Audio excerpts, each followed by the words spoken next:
B-I-G, B-I-G, B-I-G.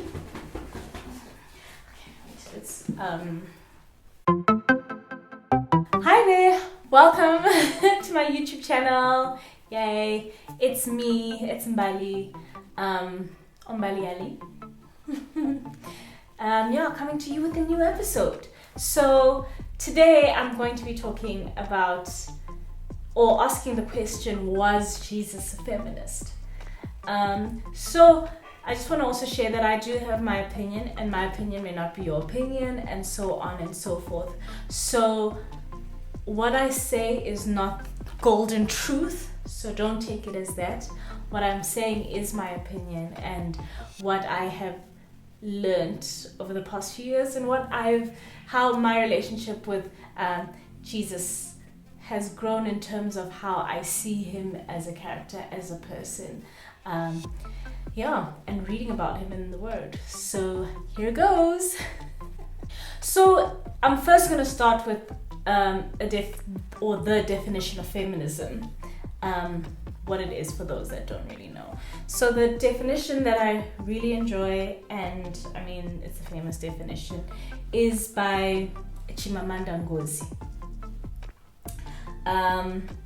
which is a person, or a feminist rather, is a person who believes in the social, economic, and political equality of the sexes.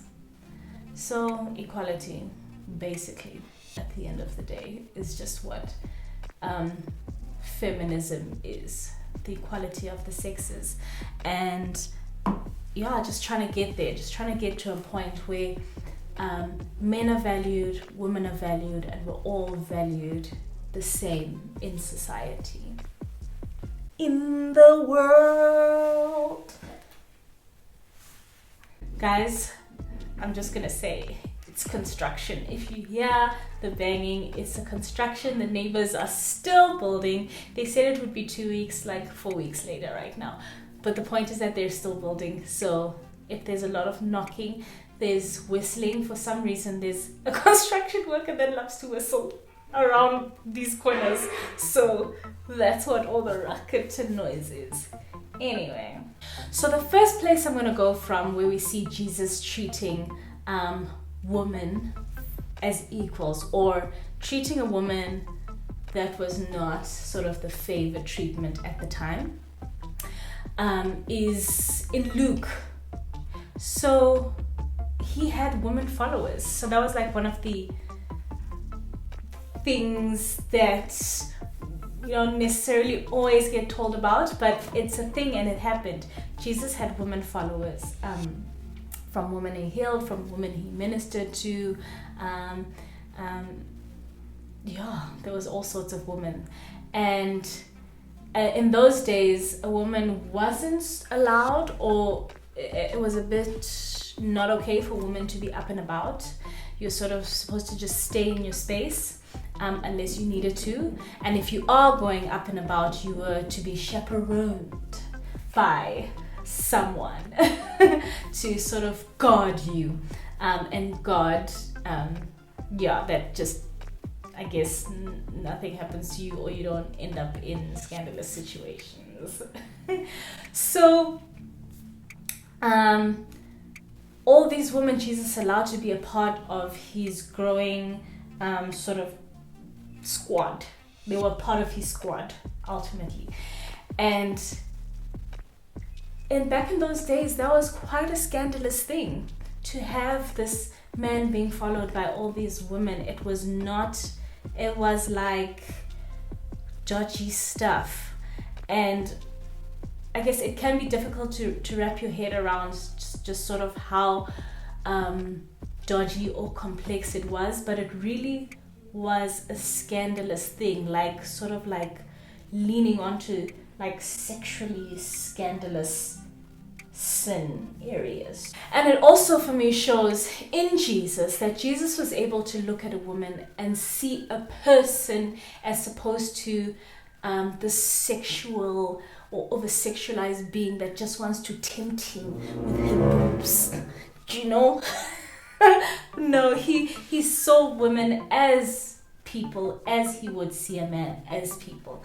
And that's why he was able to have women around him, because they weren't just distractions, or they weren't just temptations that he just couldn't bear to hold himself against. Otherwise, he will end up falling into sin, and it will somehow be her fault. And yes, also Jesus was fully God and fully man. So we know that for him to have completed like the whole dying for sin and resurrection and that whole like saving us and the world situation, that he couldn't have sinned. But you sort of get my point. He was able to see women, as people, as normal, as opposed to sexual predators. Or their bodies as sexual predators. Right, and then in Luke we see the woman with the issue of bleeding, or she just bled a lot. So I don't know, that sounds like a horrific situation. A period alone for 5 days is not fun. So bleeding for a couple of years, I can imagine, is not fun either. The girl was bleeding, probably anemic too, but that was completely besides the point. Moving along.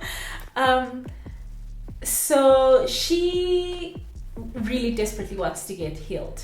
I mean, as I've just expressed, it's not fun to bleed. So she makes her way through the crowd on one of Jesus's like expeditions, and she makes her way, and she's like, if I touch his garment, this is it. I'm finally gonna have the last day of this period. So she goes, all this bleeding. So she goes and she touches his garment, and she's healed. But then Jesus also feels like power leave him. So he's like, hold up, everybody. Somebody touched me. Who was it? And after some few interactions, she eventually is like, it was me. And she like falls at his feet and like, I'm so sorry, it was me.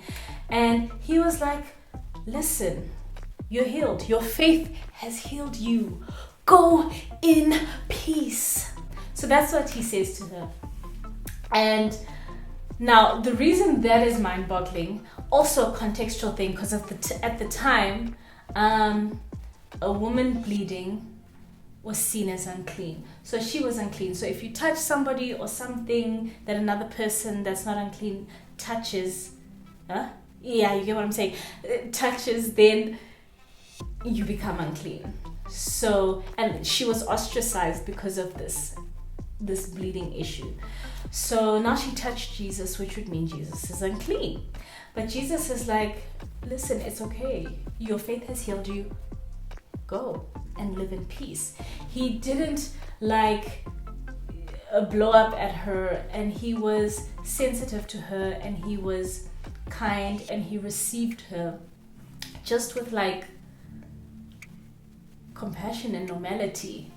And he didn't dismiss her for her issue of bleeding, or dismiss her for her emotions, or for touching him. Do you know what I'm saying? Where so often as women, especially the emotional part, we get dismissed so much because of our emotions. I mean, she was at his feet.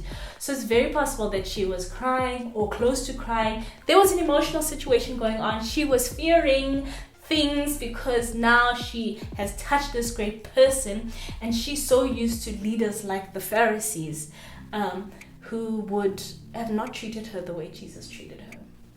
And now she's confronted with this, and all this emotional happening is happening. And Jesus is like, chill, cool story, fam, you're good, let's go. You are healed, and go in peace, bye. It's a lot. It's a lot. And it's just nice to see those bits of characteristics that Jesus had towards women. And then in John, there was the lady who was caught in sexual sin, in adultery, right? And yeah, so basically how the story goes, Basically how it goes is this woman gets caught in the middle of the act, like mid bumping she was caught. And the Pharisees bring her to Jesus to test him as well. And they bring her to Jesus and they're like, so dude, listen, this woman here, she was out here getting busy with someone that's not her man. The law says we need to stone her. What do you say? And so Jesus was like, look, okay, no, before he says that, he, for some reason, goes down and starts drawing on the sand. So the only interpretation of that I've heard that I sort of kind of like makes sense to me is that because she was indecent, because she was caught in the act, that he didn't want to almost look at her or shame her even more by looking at her basically half naked or naked. So he looked down to distract himself and draw. I don't know. That's just a theory, I guess, of why he bent down to go around in the sand. But he did. He bent down and wrote in the sand and then said to the people that whoever is without sin must cast the first stone, which basically means whoever hasn't sinned or whoever doesn't have has never sinned, I guess something like that. Whoever hasn't sinned must be the first to throw the stone for the stoning process so that she can be killed. Judgment, ultimately. So, yeah. And everyone sort of went quiet and eventually they started drifting off. One by one they left until she was left there by herself. And then Jesus was like, where's everyone? And she's like, I don't know, they left. And then he was like, okay, then you're free to go. So go on, live your life and sin no more. Don't sin anymore. And for me, that blows my mind because in this day and age, in 2022, we do not treat sexual sin in the church the way Jesus treated this woman. We do not. We get intense about it. We can. Whether it's just constant meetings and having to sort it out, get to the root of it and all of that. And yes, I'm not necessarily saying that some of these processes are bad because in certain situations when adultery, sexual sin takes place, there are other people involved, and so there has to be some sort of like remedying of hurts and disappointments and whatnot and relationships. But that's an everybody thing, not a individual thing. And to also say that this woman was not having sex by herself. She was having sex with another man, and he does not even feature in this story because the law says man and woman need to be stoned, right? And the Pharisees were like, yeah, stone her. And we're like, but where is him? Yeah, for me that just shows the value that we put on a woman's life over a man's. How low it is that she was caught in the act. She's worth stripping from the act in all her shame, in all her indecency, to be put in front of this leader, to be judged so that she can get killed, whereas the man doesn't necessarily deserve it. And I think, back in those days, not even back in those days, in this day and age, there is still a liberty for men to step outside of their relationships, step outside of their marriages and whatnot, and not necessarily have intense consequences. That's still the culture. of this world, which sucks. But yeah, Jesus let her go basically at the end of the day, and he was sensitive to her situation because he didn't drag out an entire process. He didn't drag out a conversation with her standing there. So then going back to the definition, how a feminist is a person who believes in social, economic, and political equality of the sexes, and how Jesus has managed to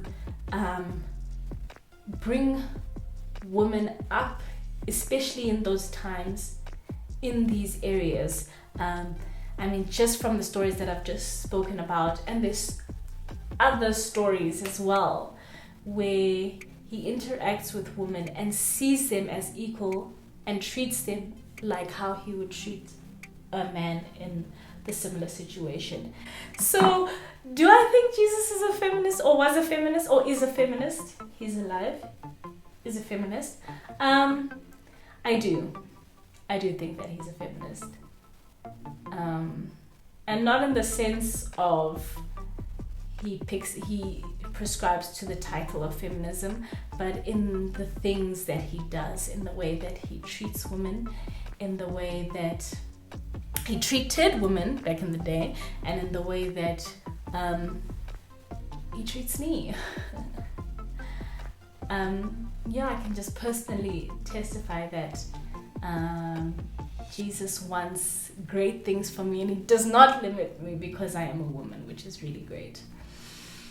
Yeah, so again, that is my opinion. I would love to hear your guys' opinions if you've got any around this topic, around this conversation, because I know that feminism can have a bad rep because it can go a bit too weird. But I think that anything can go a bit too weird because we're human beings. But in God's perfectness, I think that feminism has a place, even if we don't, in God's world, it's not necessarily called feminism, but just the equality and the treating of one another. I do believe that that is in God's world, God's character, God's love. Yeah, there is love in love. There is equality in love. And there is love in equality. Thank you so much for watching this video. I hope that you guys have an awesome weekend. And I'll see you in the next video.